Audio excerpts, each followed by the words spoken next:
bosona kan turte gabara dheeraa awwaalamaa turte faajjii Oromoo bosona kan turte anaa dhufu jedhaa bagana gaanofte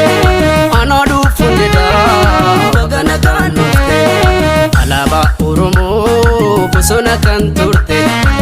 gabara dheeraa awwaalamaa turte faajjii Oromoo bosona kan turte anaa dhufu jedhaa bagana gaanofte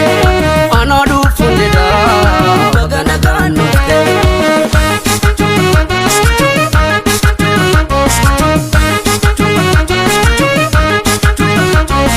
Qabsaa'onni keenya hedduudha turanii lubbuu deebiin qabne alaabaa filatanii abdii bilisummaa diigamaa garsanii ol si kaasuuf jecha rasaasaan dhumanii arras ilmaan kee abiddaan dhumanii ol si kaasuuf jecha rasaasaan dhumanii arras ilmaan kee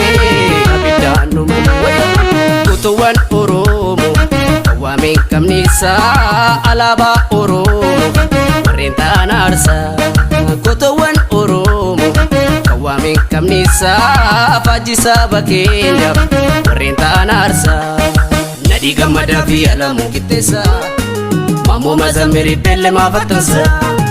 ibsar mukattooba abbaate qibshaangoo olsi kaasuuf jecha dhandhama tarrakoo aarsaadhaan argamte simfaarsa laabaakoo wareegaan argamte simfaarsa laabaakoo.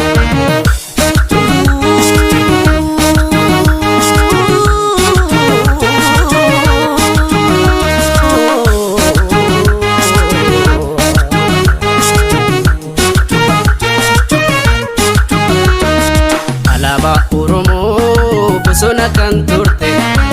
gabara dheeraa awwaalamaa turte faajjii Oromoo bosona kan turte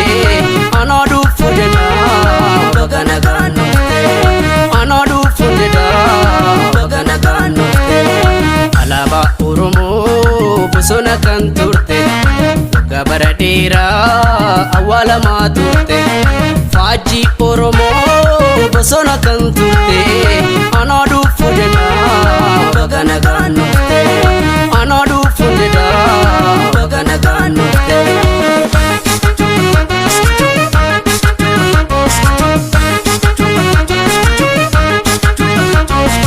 Alaabaa Oromoo ibsituu dukkanaa gaafa si dhaabbanne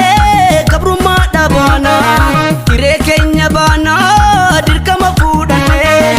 warri kaayyoo sabaa biqilee guddannee goota hedduu qabnaa kan Rabbi nuuf kenne warri kaayyoo sabaa biqilee guddannee goota hedduu qabnaa kan Rabbi nuuf kenne giddummaa gariisa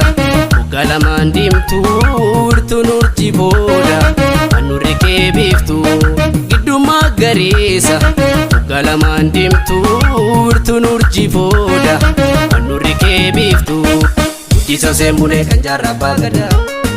laggasaa waqii fi tasfaa'uun camadaa hajjaa daamisaa dobleenca waa boguutuu si kaasuuf jecha wareegama martuu ani si fanfalmaa lubbuun koo haa baatu yoomuu si fanfalmaa